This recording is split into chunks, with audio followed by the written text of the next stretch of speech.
Peace to the planet. You know what it is. A D to the Bishop. I'm chilling. I got my Wire shirt on. Come on, man. You know what it is. It's only serious business. If you see the Wire, you know what's going down.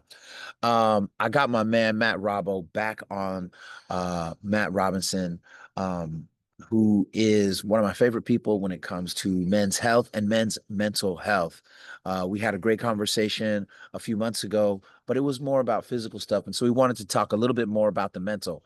Um, Tragically, there's construction going on down the street from me, so I hope you can't hear it.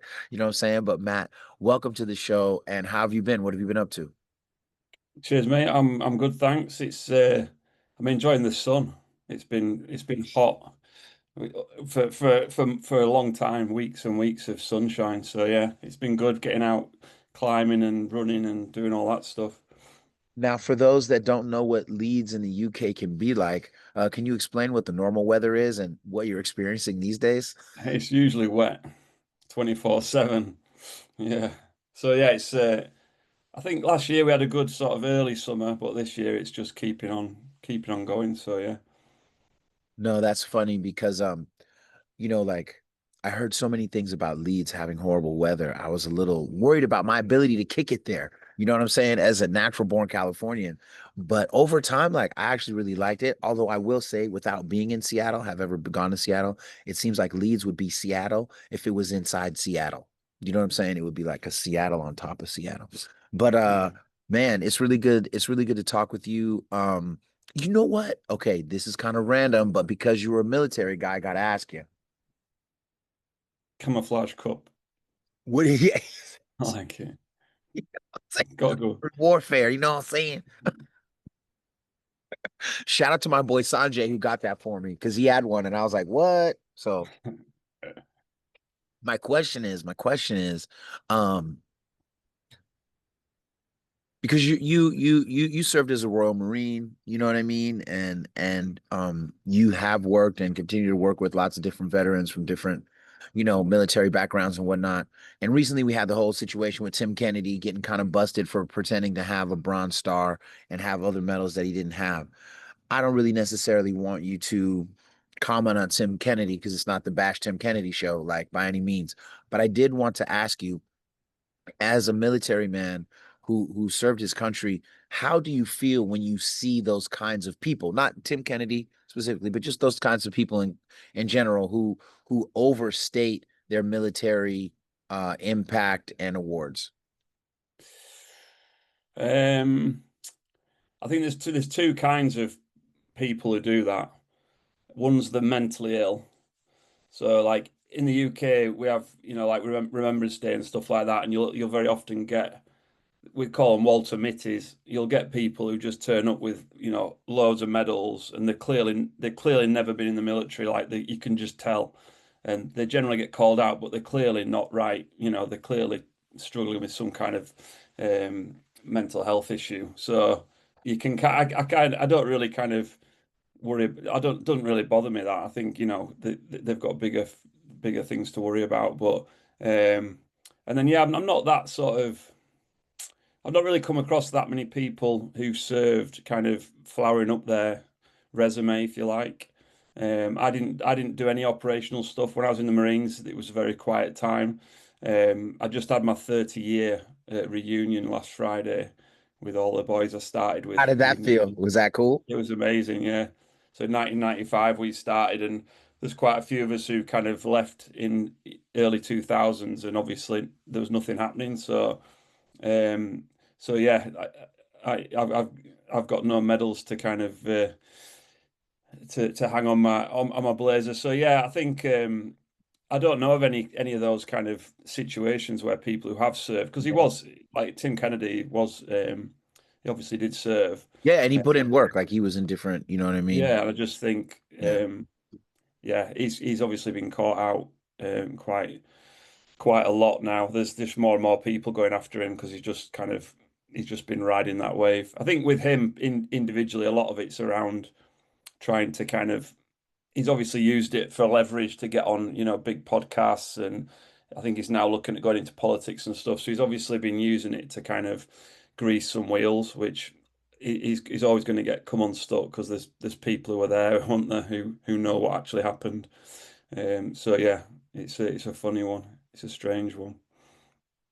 Quite honestly, one of the first times we hung out when I first did the cold plunge thing, and I apologize for blanking on the guy's name. Who was the gentleman that was the main keynote at that thing? Remember the guy who had served? He had lost like part of his leg. Really, Andy G. Yeah, yeah, unbelievable guy who yeah, actually, when we were at this thing in the United Kingdom called the Next 45, which was about middle-aged men just kind of getting into it themselves and being better physical, mental, and emotional stuff. We met there, and he was one of the main keynotes. And this guy put in a lot of work. I think he ended up getting injured by a mine or IED, and he lost part of his leg and other issues. I thought about him. I'm like, here's a guy like him who did put in work, who got injured, who did everything they did to recover and be the great men that they are today.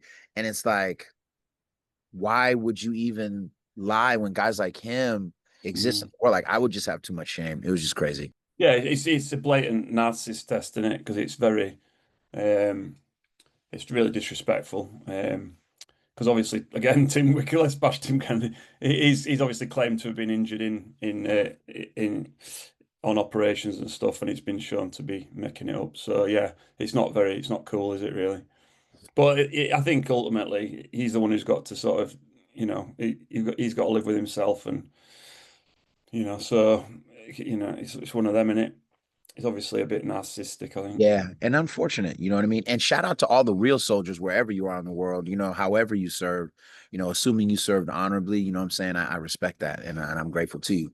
So, let's talk about healing with men. You know what I mean? First, tell everybody about your IG and what you do and why you do it, and then we'll go on. So I'm Integrity Through Action on Instagram.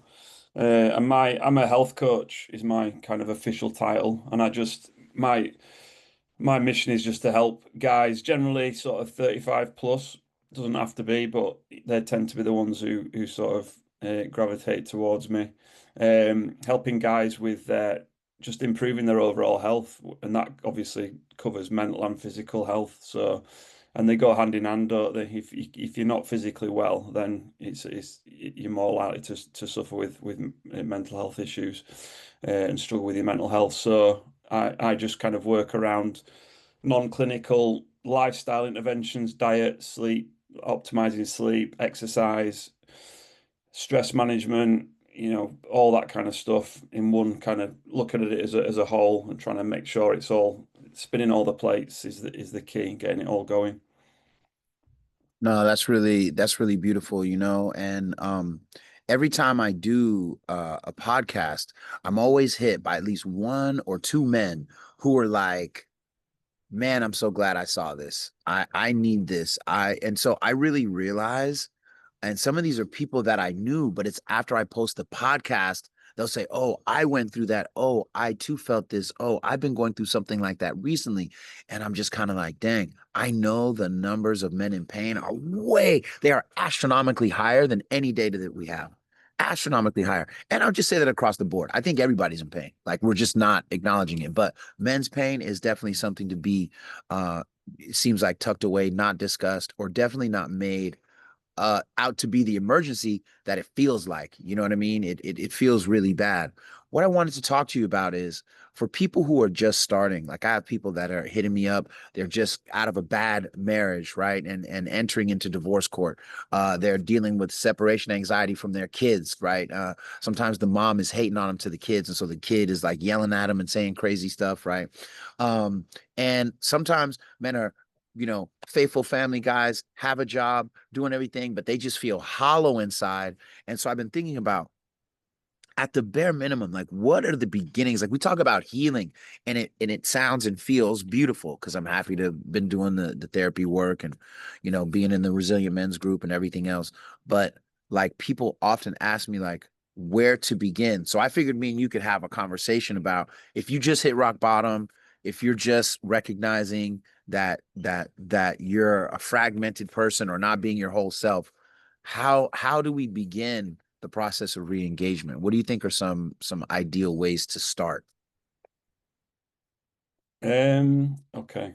I have hit rock bottom just as a caveat. So I kind of obviously everyone experiences things differently and everyone's rock bottom's different in it. But I kind of 2022 I went through marriage broke down, 20-year marriage broke down. My business also went down the pan. And lots of other stuff on top of that that I won't bore you with, but um definitely I would say I hit rock bottom at that point. I think all the cliches are true when all this stuff's happening. Like you find out who your friends are is a big one. Um, and what doesn't kill you makes you stronger is, it's for me, the thing that got me through it was friends. So the ones that did stick around, I lent on them a lot.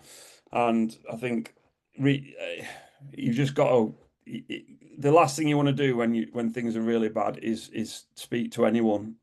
You just want to curl up in a ball and the earth to swallow you up. So you have to kind of force yourself, which I had to force myself to kind of reach out to and go to friends' houses literally and just sit there, just so I was in some company, because the worst thing you can do is just sit on your own and just let it go around and round and round in your head.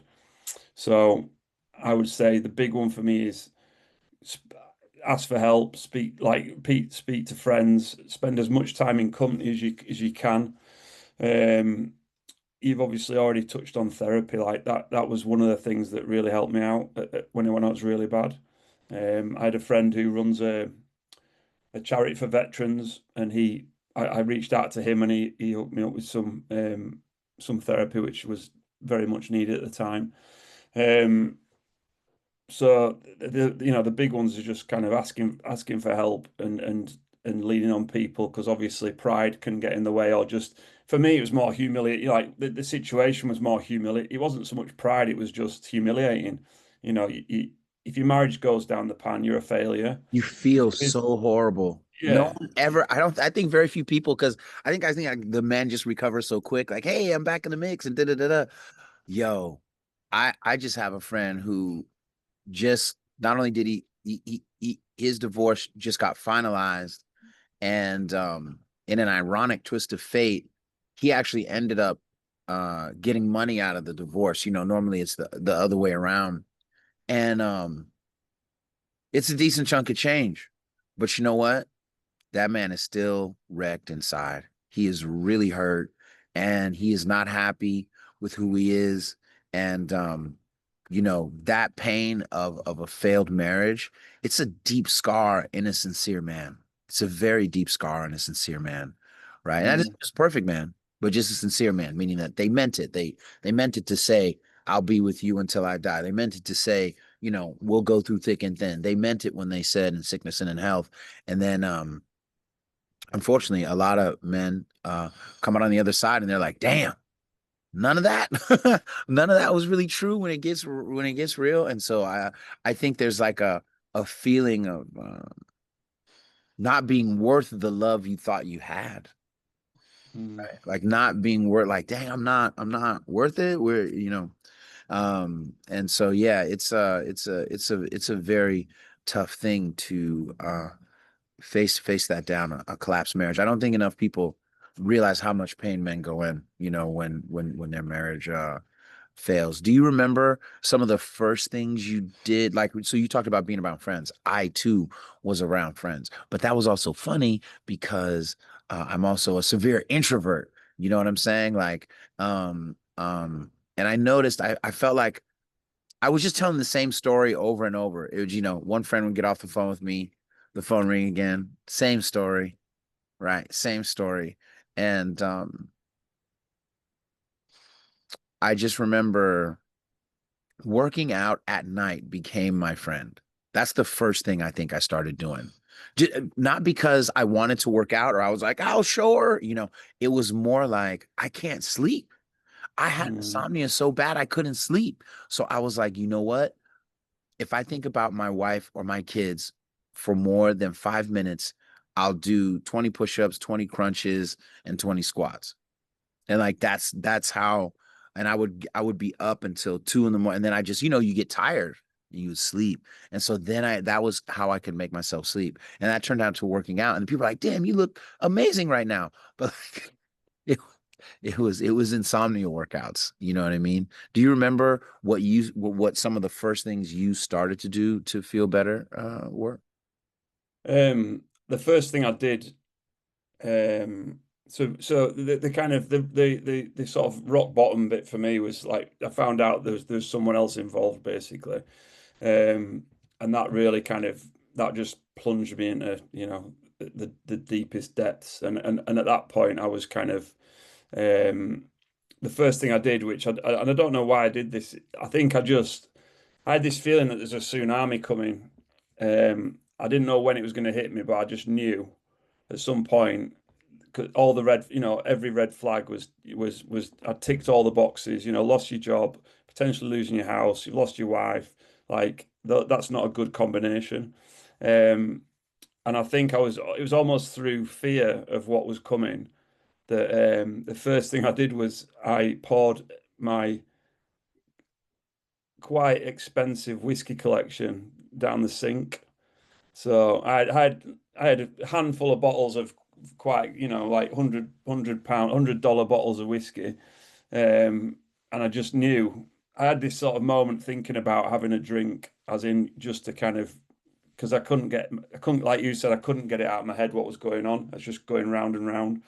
And I had a moment where I thought about just having a drink, and then I just thought I kind of checked myself, and I thought, if I start on that road, it's not gonna end well. So I literally binned it. I poured it all down the sink, which was quite, yeah, it was hard. But Well, let me but tell you, that man, was that is so commendable.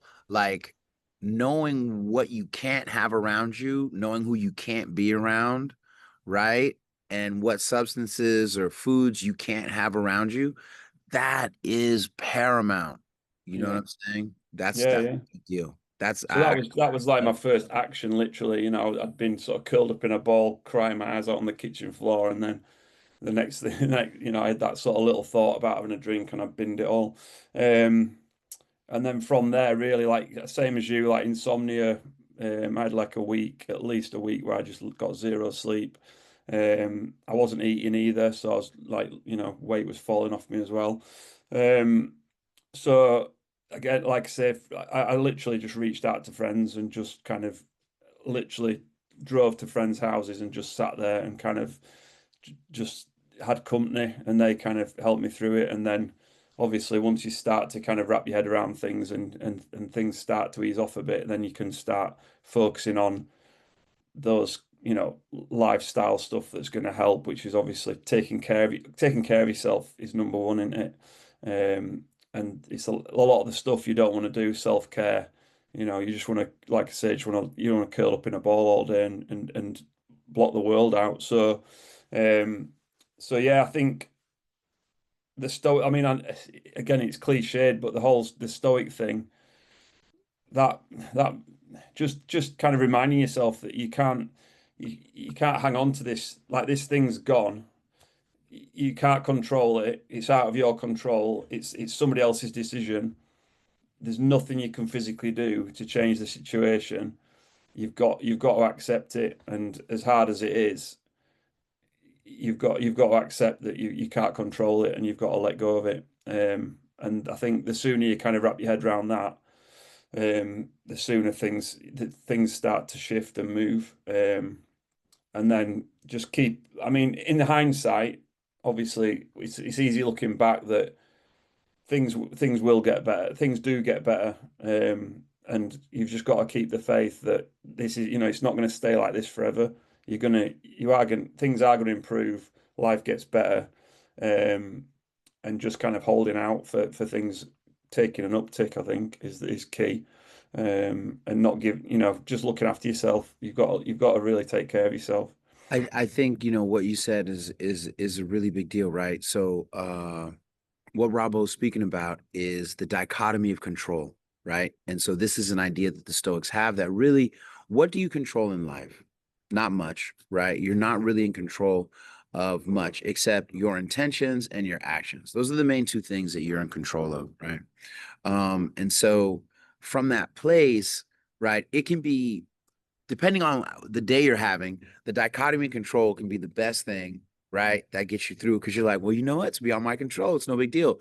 Or it can be the worst thing because you're like, this is exactly what I don't want happening. And I feel like I need control, right? But at the end of the day, the dichotomy of control is one of the best stoic things you can really contemplate because it makes it easier to let go of bad news. And it also makes it easier to not stay unhealthily attached to good news. You know what I'm saying? So yeah, I think that's really huge, man. I think that's really huge.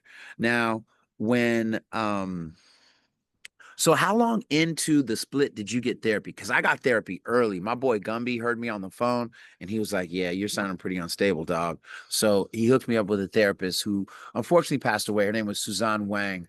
And it's crazy because she used to be the host of House Hunters. I don't know if you ever used to get House Hunters out there, but out here, so she had like a degree in psychology and all this stuff from Columbia. And she was my first therapy. And so Gumby really saved me in a million ways. And he's done it a million times before, but he really hooked me up with Suzanne, and I found her to be really amazing and insightful. Again, my friends, right? And then little by little, I started reading different books, but I'm a nerd, right? I think everybody's not really into the book thing, but I think they need to be. Like, if you're serious about your healing, I think on one level, you'll start journaling because you need to start writing down where you're at. And that sounds, people like, well, I'm not a writer. Da, da. It's not about that. It's about just writing down your thoughts and getting a sense of who you are and where you're at. But I think the other thing is reading because one day somebody asked me like why I read so much, and it was it's kind of a weird answer, and it might be a little bit dark, but a lot of times I have very negative self-talk that has happened in my head, and only within the last 5 or 6 years have I been proactively working on lessening it, and it's been doing really good.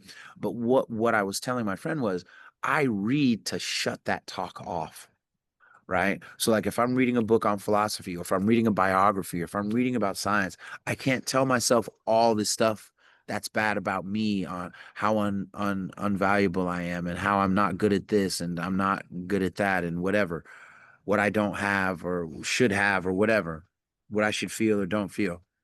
Like reading shuts that off. And then I can use that new data to clear out some of the darkness. You know what I'm saying? Can you tell me about books that you read or audiobooks that you got into that kind of helped you also? Like what were some of those? And they don't even have to be stoic or whatever, just things that you read that helped you. Um, I think the story, to be fair, I think it's around that time that I found you. So um, I've got a history of journaling. I've journaled for as long, like at least probably 20 years, I reckon. I've been journaling. But as you've just sort of alluded to, my journaling kind of it just ended up being like a self-bashing, like especially when you're going through those hard times and stuff. It's just a way of almost reinforcing the fact that you've done this wrong, you've done that wrong, you're this, you're that, you're the other. Um, and I put it down. So like when all this was going on, I just stopped altogether because everything just ground to halt. Really, I was just trying to exist. Um, so that went out the window. And then I found I think a YouTube video or a post around the 5 questions, Oh yeah, yeah, and yeah, yeah. The five stoic yeah, questions. Yeah. and that for me was like genuinely a massive game changer because I'd never sat and thought about like the first question is what's gone well today, and it's like I've never asked that question in my life. It's always been what have I done wrong today. So so yeah, suddenly I'm writing stuff down, and obviously when you're having a really bad, even if you have a really bad day, there's always something you can find that's positive. Um, and that really changed my mindset around, I was sitting down journaling. And to be fair, I think I went through a phase of just asking that one question. I didn't do any of the other stuff. I just sat and wrote like what's gone well today, like just write some positive interactions, something that's gone well. And that really helps and makes a massive difference to your mindset and just how you're feeling. And then I kind of, as I progressed with that, I kind of went into the full 5 questions. But Yeah, so journaling definitely helped, and to be fair, the whole stoicism definitely helps. Because like I say, once you're aware that the whole control thing, I think, is massive for me. Um, because that's something that if you once you realize, well, like once you come to that realization that you've physically got no control over certain things, then it's almost impossible to kind of hang on to them because you know, like you've worked it out. Then you've got like this sort of cheat code, haven't Exactly. you? So yeah, um, so yeah, I think that and a lot of self-reflection as well. Obviously, like the divorce side of things, it's like no, in my situation, obviously, my wife left me, um, so you're kind of thinking, well, what have I done wrong or whatever, but ultimately, you know, if you get divorced, if any guy ends up divorced, something's not right somewhere. If your wife's not happy, then you know it's her decision. There's still something not right within that relationship. So Right. ultimately, you've got to accept that it's almost the way of thinking is, well, this wasn't right. It hurt, it's like, it's horrendously painful going through it, breaking down and finishing, but ultimately it wasn't right and it wasn't working. And again, going back to having faith that things will get better, something else might, there's something else out there that will work. Another relationship, or even, being single for a time is like, so somewhere on some level, your relationship wasn't right and wasn't working. And that's that again, something you've got to accept, but it's kind of, it does it does give you that kind of that hope that there's something better out there, as in like relationship wise. I'm not on about the person, I'm on about the physical relationship is like better somewhere. So So if like, that dude, makes sense. to your point, and as you were talking, I so people often think that like I'm like a super like well-read stoic. I'm not gonna say I'm not, but I'm gonna say in the beginning, I really based it off two books. One was called How to Think Like a Roman Emperor, right, by a guy named Donald Robertson. Incredible book. And that guy teaches stoic classes online. And based off that book, I took one of his classes online on, I think it was Socratic thinking, but no, it was stoicism or whatever. I want to take a class on Socrates, but I haven't taken it. And then I got this other book called, which I think was actually my first book. It was called How to Be a Stoic by a guy named Massimo Pigliucci. Right, that's a super Italian name, and he has some really great talks on YouTube. But he writes about this guy named James Stockdale, who was a guy who got captured in Vietnam, and he had studied Stoicism for just a little bit while at Stanford University. And then when he got captured, he used his Stoic things to stay together in his brain. So here's what he says: you must never confuse the faith that you will prevail in the end, which you can never afford to lose, with the discipline to confront the most brutal facts of your current reality, whatever they might be. And I felt like when you were talking earlier, that's kind of what I felt. You know what I mean? Like when you're talking about the shame and you don't know, man, that's the kind of mindset that gets you through. You know what I'm saying? Like to really just be like, you know what? It'll be okay. And I remember at a certain point when I was studying Stoicism, one day I came into work, it was raining. It was just one of those, horrible commute, walking in the rain, having a horrible day. The court sending me some documents. And then so I get in and one of my coworkers was like, "Hey, good morning, Adisa. How you doing?" And I looked at him and I was like, "I've been better, but I'll be better." And he was like, "Oh, I like that. Did you get that from somewhere?" I was like, "No, like I'm telling you where I'm at. I'm actually having a very horrible day, but I know, and that's what that stoicism is. Like like sometimes, especially when you're dealing with like politicians and stuff, like people will say that like hope is like a drug, right? That politicians like feed the masses and feed the people who they don't intend to help, and whatever, whatever. And I do recognize that that is true, but I think on a fundamental level, hope, belief in a better future, and attaching even the smallest amount of discipline practice with that idea is one of the best tools you can have for self recovery. Just one of the best. Yeah, yeah. Yeah, and just going back to what I was saying as well, like, I was married for tw well, we were together for 20 years. It's not necessarily anyone's fault, or it, I'm a very different person to the the guy when me and my wife met in our early 20s. I'm like, everyone changes over time, and relationships change over time, and to think that kind of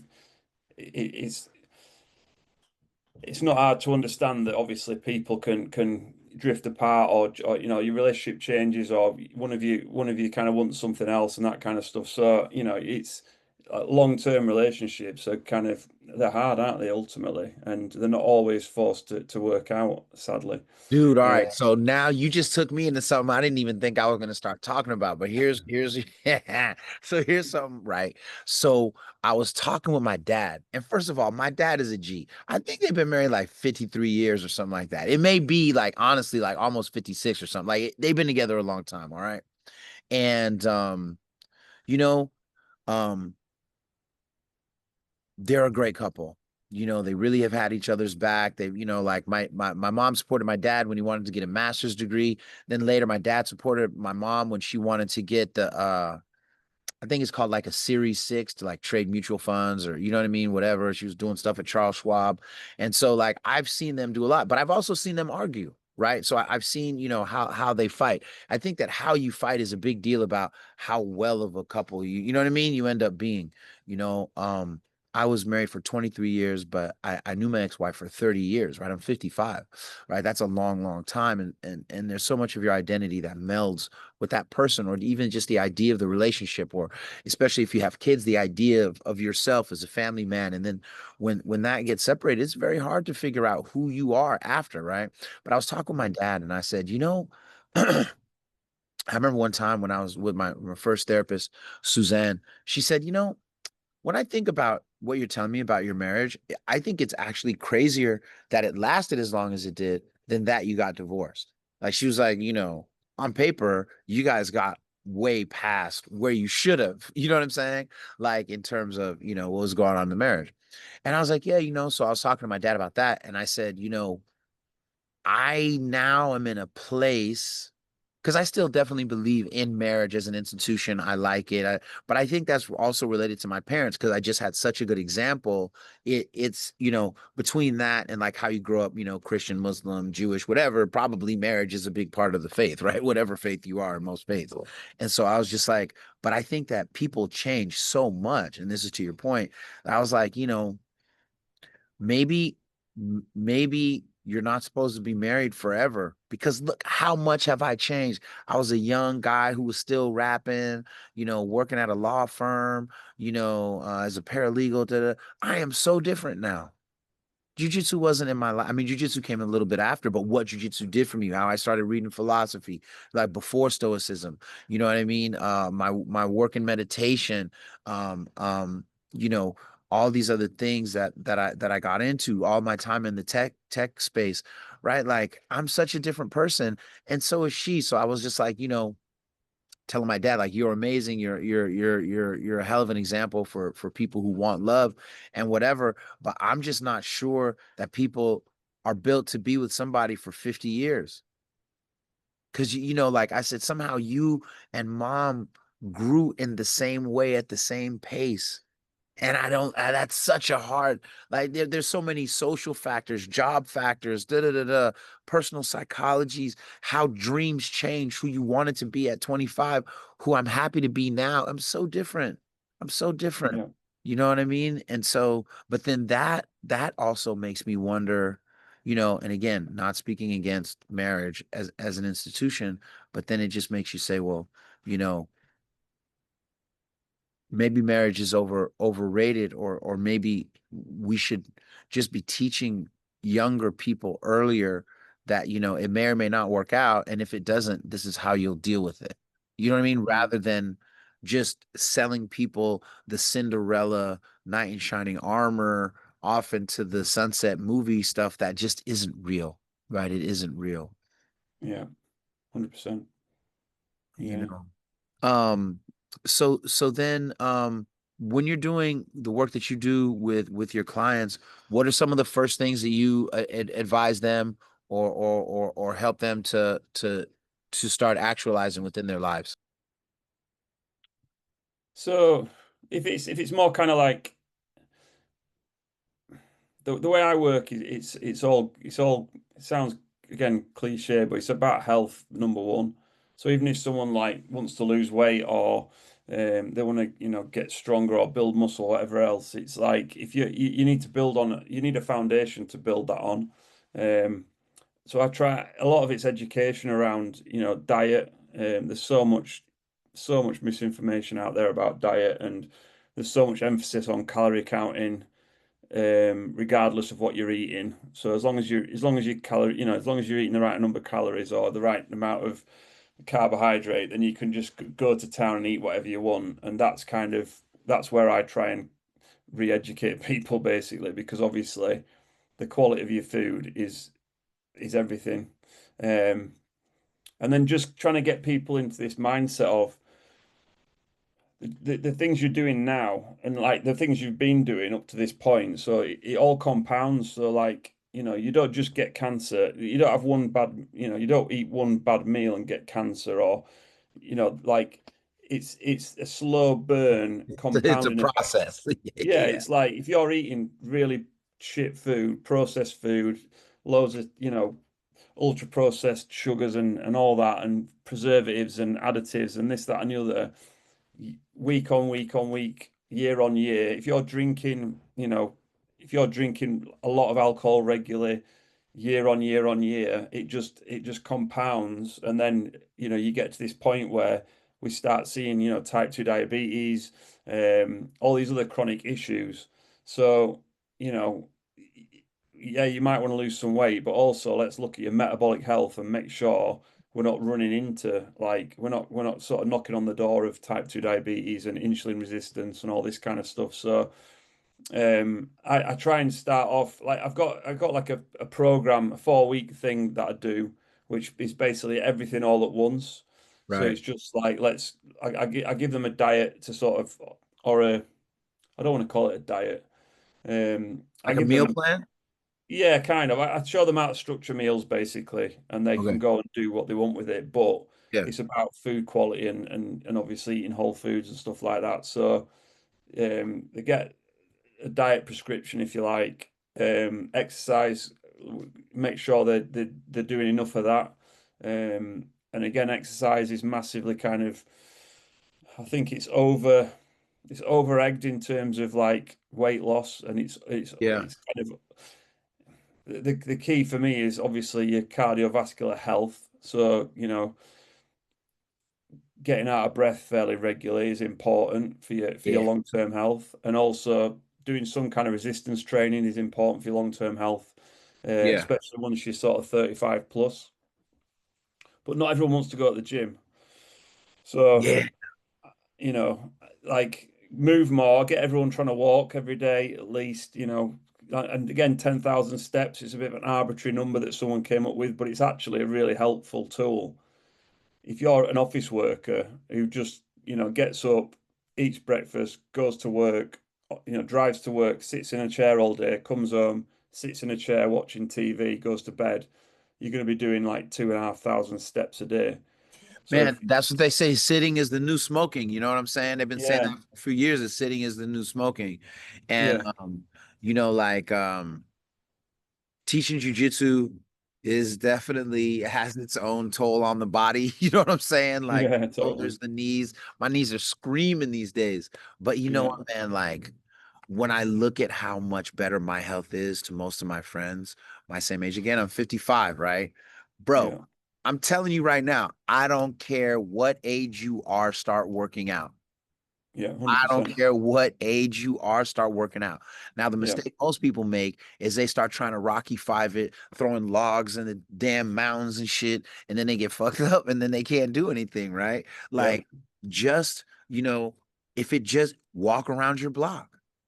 Yeah. then walk around your block twice, right? Yeah. Whatever, right? Like just do one push-up tonight before bed, right? Just one push-up, right? Yeah. I mean, like, look how many push-ups you do in a year, man. Like, if you just did one. So it's like, you got to do that. That physical part is weird. I also think like in these times, because we have so much, like, and I'm always saying, right? Like when you talk about a stoic men's group, women and mainstream people be like, oh no, that it sounds like the beginning of a sleeper cell for a hard right way of life. But like real stoic philosophy is actually really beautiful. It's really cool. And dang, I lost my train of thought. What the hell was I talking about? Exercise. Exercise. That exercise part is really crucial, right? Because once you start getting in touch with your body, right, you can really start making better sense of who you are. I did that last podcast about Socrates as a warrior, right? Which I still think is an understudied and underdiscussed aspect of him. He went on different campaigns. Me and my boy Eris, we were talking, and I was like he definitely had to have like killed people. Like he saw people die. Like he went on many campaigns. You know how hard it is to go on many Athenian military campaigns? And survive. With the people who did that, right? And Yeah. so like I was just like, yo, like imagine how, I started going, whoa, like what did seeing death all the time do to him? What did him seeing people who get wounded all the time, right? People getting tortured, whatever. Like, and he still came out such a good human, right? But he talked so much. Xenophon has a quote about him saying, like, it's really a bad thing to go through life never really testing yourself physically and knowing what you're capable of. You know what I Mm. mean? And apparently, one of Socrates' skill sets was being able to walk on ice. He was good marching on ice. We don't even know what Athenian shoes were like, but I promise you, they were not. They were not the new Jordans. You know what I'm saying? Like to walk on No. ice and endure those kinds of hard. And they said he wouldn't eat as much food as other soldiers, and he wouldn't complain. Like being physical is so crucial, man.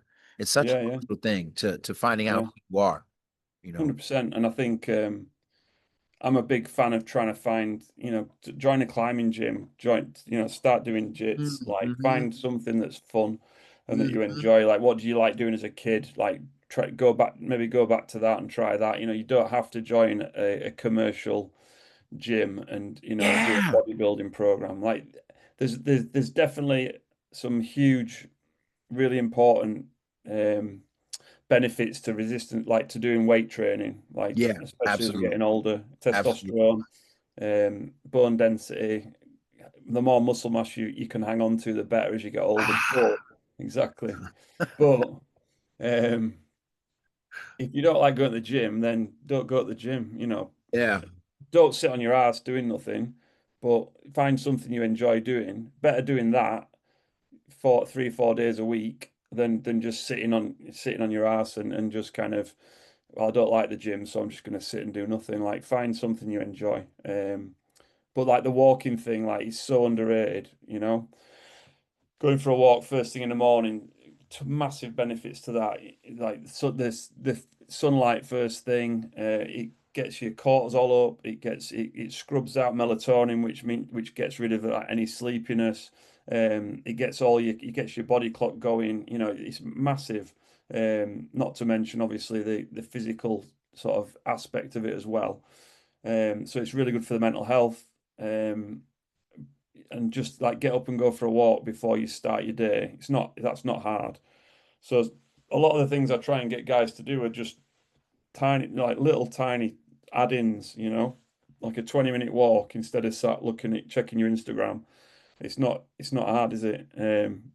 So yeah, kind of exercise, diet, sleep's a big one. A lot of people really struggle with sleep, so just getting sleep hygiene sorted out and making sure that they're getting good quality sleep unless they're working night shifts, they want to be trying to get sleep at, in line with the 24-hour clock, really. Yeah, man, I'm Um, still bad at that. My sleep is trash, but a lot of that I recognize is actually I had this nasal infection long ago. That's how much I'm a nerd. I had a nasal infection, and it like swelled up some part of my sinus. Like, bro, like I can barely breathe through my nose at all. So like I just Mm. went to the doctor to see if I can get this cleared out or get some kind of anti-inflammatory, whatever, because I know that if I can do that, I will sleep way better. You know what I'm saying? I'm not, Yeah. I haven't been sleeping for years. It's because of this. I'll show you a little breathing technique after we finished that might help with that. No, that'd Uh, be good, man. yeah, yeah. So yeah, so sleep's a massive one, and again, it's underrated. Like, and a lot of people kind of neglect it, um, for whatever reason, working long hours. Wanting to kind of have an evening when they get in from work and the kids go to bed and all that stuff. But it's really important for your health, full stop. And again, mental health, massive for that. And then stress is the big one. So if I'm working one to one with somebody, we'll sit and look at their stress load and kind of what their day looks like, and try and A, sort of mitigate some stress, and then B, offset some stress with down regulating, breath work, and various other like guided relaxations and various other practices that just will calm the nervous system down. Because that's, again, if you're not, if you're kind of wired, you're not going to sleep. So a lot of these things like chicken and egg, and you've got to make sure you're doing everything really. Quick thing. Something you said really triggered something in me in a positive way. I think I may have talked to you before about holotropic breathing, which was founded by Stanislav Grof and his wife, who I'm blanking on her name right now. I'm gonna go grab the book and show it to y'all. But um, um, holotropic breathing is a way that people use meditation to attain like LSD and mushroom like states apparently, and Mm. it's really incredible apparently. I've never done it because it's also kind of dangerous apparently. So if you like do it, people can like give themselves heart attacks unintentionally or mess themselves up. But anyway, this dude's been on Instagram lately talking about how, remember when you were when you were in the RMG once, you did a breathwork clinic, and one of the things you talked about was breathing in a way so that you don't have as much oxygen in your system, like kind of holding your breath for these extended periods to try to lower Mhm. that. Anyway, this guy was saying that that kind of breathing or breathing in that sphere helps to grow stem cells. That if you're able to like do this low oxygen thing, that it triggers a lot of stem cell growth. Is that true? Can you speak to anything about that? If you don't really know, you don't really know. It's fine. But I just saw it and I was curious. Yeah, I don't know about that one. And the kind of breathing technique that I teach is oxygen advantage. And the idea is that if you're CO2, obviously it's not really a waste, like it's thought of as like a waste product or kind of a bad thing. But if we've without the presence of CO2, we can't absorb oxygen basically. So CO2, your CO2 levels dictate sort of, they trigger the uptake of oxygen into your cells. So one of the common things with people who overbreathe, so if they're very shallow breathing, and they're breathing too fast, so too many breaths a minute, short, shallow breathing, um, we're basically getting rid of too much CO2. So if you get rid of, if you're off gassing basically loads of CO2, then you're not as efficient and you can't get as much oxygen on board. So although you'd think like I'll get loads of oxygen in and get rid of CO2, it's actually counterproductive, and you end up not being as efficient and not being able to get as much oxygen. So the idea with that technique of it's about creating what's called air hunger. So you do a breathing technique where you just kind of creating a slight feeling of needing more air, basically. Not, it shouldn't be stressful, or it's very, it's very mild, but that air hunger is the thing that then builds up some CO2 that then triggers the uptake of oxygen, and kind of retrains you. It's just about retraining your breathing patterns, basically. It's that yin So yang kind of vibe. You know what I mean? yeah, and Yeah, then yeah, yeah. you can push that a little bit and get into like apnea training, which is what free divers use to kind of, again, you can get like an there's an app for it, apnea breathing protocol that all the free divers use, and basically you build it up over time, and it's kind of like training, it's like doing altitude training, but Right, using breath work. So you right. just become very efficient at taking on oxygen, and not sort of over you, not not overusing it, if you like. So you just become very efficient. Yeah, real Cardiovascular efficient. wise, Yeah, man. if you're into your training, it's really good for like you know, your cardiovascular You just kind of system. blew my mind, man. Now you make me want to get that Yeah, app. You know what I'm saying? yeah, get it, check it Like, out. for real, dude. Yeah, That's really cool, man. yeah. So yeah, I don't know about the stem. The only knowledge I've got around stem cell is fasting is one thing that does Yeah, sort of trigger for stem sure. cell growth, but I'm not, the breath stuff. I would imagine I can see how it would, like if it's stressed, but again, it needs to be quite stressful for your Right, body right, to right, right. produce stem cells. It's like, Good you to know, start doing it. so I don't know. Like a lot of the breathing stuff I do, it's all about calming the nervous system down, as opposed to like, you know, holotropic breathing, Wim Hof, all that kind of stuff. It's like it's ramping things up and getting you, and it doesn't work. Like for some people, really, it's not good for if you've got Yeah, anxiety, thanks, man. Yeah. you've got And bad all breath anxiety, work is not Wim Hof, right? Like, don't I do think Wim that's Hof. the thing. Like, yeah, it's not going to help. You know what I'm saying? Um, Yeah. well, cool, man. Before we go, I'm always gonna do this. I want to thank you for turning me on to the Gates of Fire book. Okay, like I'll never ever forget you for that, man. Like that book has been it's so cool, man. Anytime I'm feeling kind of like whatever or like I'm not a G, I will go pick up the Gates of Fire and just read a few pages and like it just fires me up, man. I wanna thank you for that book. And so I'm always wondering, like, what are you reading these days, or what are you interested in reading if you're not reading much? So just Man at Arms is another book he wrote. Okay, Man of And Arms. a really good friend of mine's just finished it, and he thinks it's better than Gates of Fire. So just to warn you, it's really really good. It's seriously good. Oh my It's set in like biblical times. It's like about God. a Roman legionary who becomes a mercenary. Uh, Oh, it's honestly it's I'm really cool. already in. It's so good. Um, at the moment I'm reading a book called Natural Born Heroes, and it's Okay. really good. And it's about it's about Crete in World War II and about the Cretans. Really? Yeah, it's really good. So it's about how the British had some kind of basically forerunners to the SAS. So they're like kind of it's called SOE, Special Operations something or other, and it's just a bunch of crackpots basically, like really eccentric guys who wouldn't fit in the normal military, but they're just like they're all geniuses and like so they get sent over to Crete to try and slow down. They're trying to be a nuisance so that Hitler can't send as many troops as he'd like over to the Russian front to slow down Yeah, yeah, yeah, yeah, yeah. whole thing. And it's the book itself is about sort of forgotten training methodologies and stuff like that around fighting, around it goes really in depth into the history of like parkour and functional training. Because Cretans, I didn't know this, but Cretans are like just ninjas basically. They're like they're just really like it's very mountainous and they're all just like super fit, super strong, really good fighters. They can go for days on very little food and stuff like that. So the Brits come in and it's just it's kind of all this stuff around ancient like old training routines and stuff, but it's built into the true story of how the kind of British forces messed about with Hitler and gave him a headache. It's really cool. That's cool, Um, man.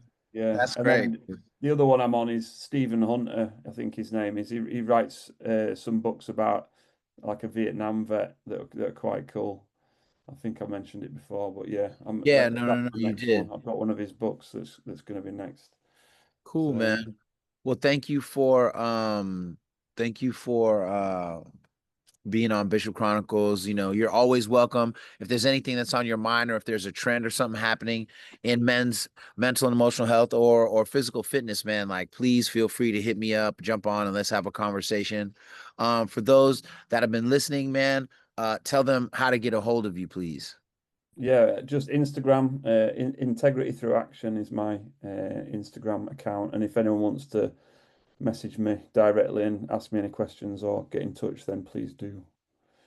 Yeah, absolutely. And so in closing, I just want to give a little 5 points to be thinking about as we get out of here. And again, if you are at rock bottom, please hold on to this podcast and replay it. If you've heard of this podcast and you know a man at rock bottom, please send this to them, right? Please send this to them, right? And please support this podcast however you can. I got some new paying subscribers. I appreciate you deeply. But all subscribers matter to me, right? So please share this, subscribe, and share it with men you know who are going through it, or even if you're not sure they're going through it, right? Just send it to them because they may get a benefit from it. So one for the men at rock bottom, right? Acknowledge the damage you're in without shame. Right. Don't pretend you're fine when you're not, especially, when you're over 35 and stuff like that. Things change and you can start to feel kind of down, right?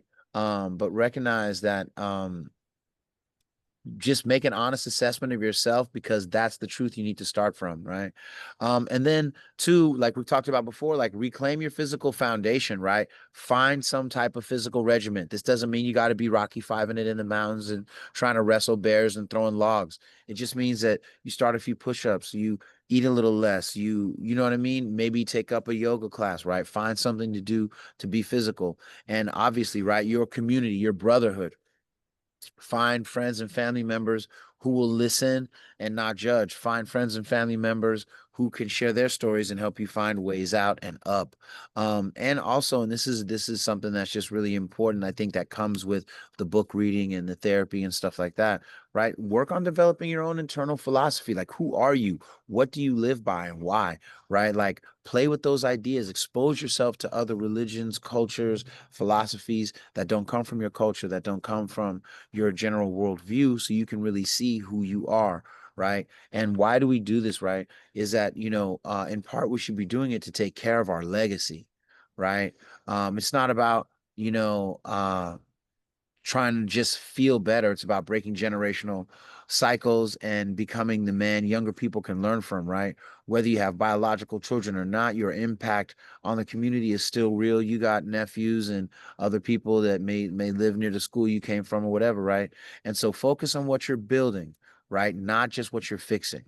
Hear me again. Focus on what you're building, not just what you're fixing, right? And that stuff can help you. Before I go, this Friday, the 18th and the 19th, I'll be doing some stuff at the SF Hip Hop Foundation. There's a big event happening, AI and ethics. I'll be moderating that panel. That is tomorrow. And then on Saturday, the Dog Pound, Souls of Mischief, Diggable Planets. It's going to be crazy. So you should try and show up. I mean, we'll be doing a chess tournament. There'll be open gaming from 1 to 3, and then we're going to have a short little 8-man tournament for 4. You know what I'm saying? If you think you got it, slide through. And again, Matt, thank you so much for being on. I really appreciate you. And thank you for being a part of Bishop Chronicles. Cheers, mate. Thanks for having me. All right. Peace, Speak to you man. soon. Cheers, dude.